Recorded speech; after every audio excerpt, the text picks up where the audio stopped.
Hey y'all, this is Bill, and I want to do part 4 of my Sunday sermon, talking about tongues and prophecy season in 1 Corinthians chapter 13.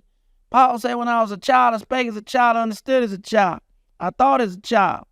That means he was limited in what he could do. And but when I became a man, I put away childish things.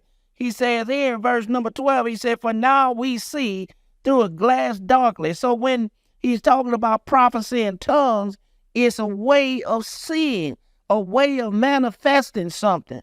And he says we see through a glass darkly. And now he's talking about a mirror there. But back in those days, they didn't have mirrors. They had metal that they would shine up, and you'd be able to see your reflection in that metal. And so these tongues and prophecy and all that helping us have a reflection of something, that we're seeing something through these things, through prophecy and through speaking in tongues is a way of seeing something being manifested. He said we see through a glass darkly, but then face to face. He said, now I know in part, but then shall I know even as I also am known.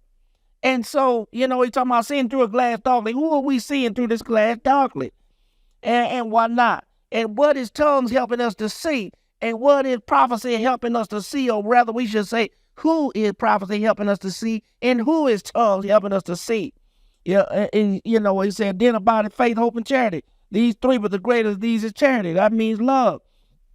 And so, let me share one other passage of scripture with you right quick, if I can. 1 John chapter 3, verse number 2, it says, beloved, now are we the sons of God, and it does not yet appear what we shall be. But we know that when he shall appear, we shall be like him, for we